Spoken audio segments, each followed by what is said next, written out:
I'm Jack Malcolm and this is my media evaluation. In what ways does your media product use, develop or challenge forms and conventions of real media products? Before I created my own magazine front cover, contents page and double page spread, I researched into the same genre as my own. By doing so, I was able to see the common conventions of a travel magazine and therefore able to create a similar magazine myself with all the aspects that I liked from my professionally made ones. Media theorist Bentley said in 1997, the creative process is the rearranging of the old to create the new. By this, he basically means what I have said above, that it is important to do research to grasp a better idea of what the target market expects of you when creating a magazine of a certain genre. When carrying out this process for my front cover, the first thing that I looked at was the style of the masthead in this regional holiday and travel magazine industry. A lot of the mastheads, due to the heritage of Cornwall, decided to use Celtic-themed writing. An example of this is Cornwall Today. When creating my own, I decided to break the conventions of a boring plain masthead in order to make it more interesting and something completely different in the specific regional magazine. To represent Cornwall in a positive way, I've used an aspect of Cornwall that it is famous for. The beaches of Cornwall are potentially one of the best known features of the county, and I've taken advantage of this by using not only an image to represent this, but also a colour scheme that ties in with this. It is important that these two features tie into each other and that there is a recurring theme throughout the cover. Other magazines in this industry, including Cornwall Life and Cornwall Today, will tend to use a large bright image that stands out, followed by what is usually black or white text. Again, I've decided to attack these common conventions and come up with a theme style of my own. I've brought in bright sea blues and greens based mainly on a white background. By doing so, the theme matches primary image and therefore, in a way, still continues to fit regional travel magazine guidelines. My layout is very similar to that of professional style magazines in the same genre of my own. I researched into regional magazines and the layout, when doing so, right across the board, they all had the same or similar features that I have also tried to incorporate into my own cover. I've included a bold title at the top of my page, followed by an eye-catching image in the centre of the page. This tends to be very popular with regional magazines. The image in the centre is then covered with important and bold text to ensure that the main story or headline is visible to the reader. This then commonly followed by more images that are much smaller at the bottom of the page that will also have a short explanation to what is inside of the magazine relating to the image. Finally, of course, a barcode and or price can also be found on the page. When comparing my cover to the likes of Cornwall Today, when relating to the layout, they are very similar in appearance and look. The layout is not too packed, and because of the wide and spread out appearance, the cover tends to be a lot more inviting to the reader. I then looked into the mise en scène that comes with my image. Although there is not much to talk about when it comes to this on my magazine, I've tried to talk about the different aspects of including lighting, props and the scene itself. The image itself was taken on a sunny day, and this is visibly clear in the picture. This has been edited in this was to make Cornwall and the surf lifestyle appealing to the readers. This also, with the props included, fits the stereotype of the Cornish surf scene, which is absolutely massive all over the world. The image is also taken on what could be seen to be one of Cornwall's most famous beaches, which is very important when included in my magazine. Although you cannot visibly tell that this is Fistral Beach, when reading further into the magazine you will see this and notice that it is. On the cover I've used text that is very formal and friendly. This could be seen as attracting readers in to read up about their own county in a new light. The font style that I have used can easily be read from the cover, which is extremely important. The font that I have used is Arial, which again is an extremely formal font that can easily be read by anyone. I have also ensured that the font does not clash with the colour scheme and will easily be read either on a plain background. When creating my contents page, I followed all of the common conventions of a standard contents page. These all include the heading of contents at the top of the page in bold. It is important to allow the readers to see what the page they are about to read is about. As well as this, I've numbered the pages relating to the stories further inside my magazine. Another common convention that I've followed when creating my contents page is that I've used a large image in the centre of my page that relates again to another story further inside of the magazine. Again, a lot of magazines in my genre seem to create a dull and uninteresting contents page.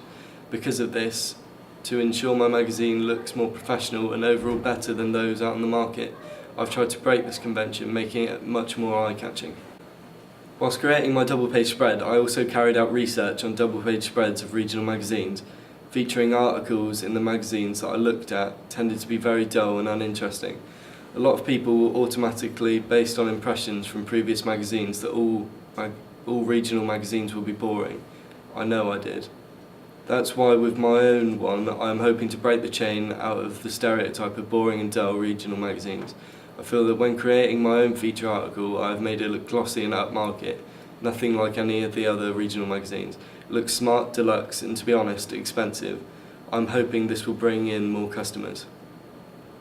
The page, like most feature articles, includes a main image that stands out from the rest of the page. I've decided to use this one specifically as it is very bright and eye-catching. The image itself is very clear and crisp, which will already capture the viewer's attention. Over the image, I have placed a clear border, which does not spoil the picture but still allows a clear way of information to be displayed. I've also included the Scarlet Hotel logo, which stands out from the plain background. There are a few different ways of writing a double-page spread, whether it is a feature article, interview, or a review. I've decided to write as if I was reviewing the hotel for the purpose of creating an interesting article on travel.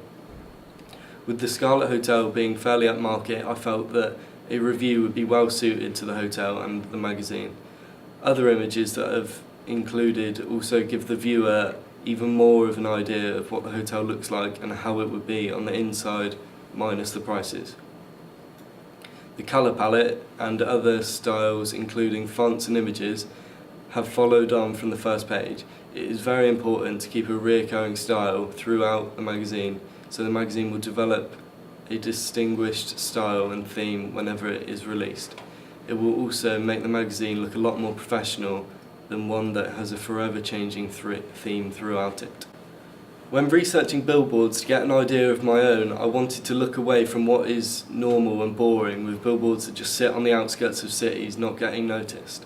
So I decided to look into interesting billboards that have caught media attention over the past few years. Here I found a range of billboards, from ones that moved to ones that were located in different kinds of places. One that particularly appealed to me, and I know that I could make relate to my own, was one made for the upcoming movie at the time, The Day After Tomorrow. The location of this particular billboard was unique, as it was placed in the ocean. I then went on to create my own with the same idea of placing it in the ocean. I designed the billboard so that it was able to fit the typical Cornish lifestyle and also catch the attention of the media, therefore gaining more attention from the public and hopefully boosting the number of people buying the magazine.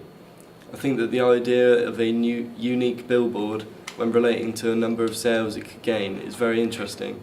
Why use a plain and boring one if no one is going to pay attention to it? My billboard also carried the same colour scheme and font as the other magazine pages that I've created. As I've mentioned previously, the idea of repeating an effect on every single document is one that I think is extremely important.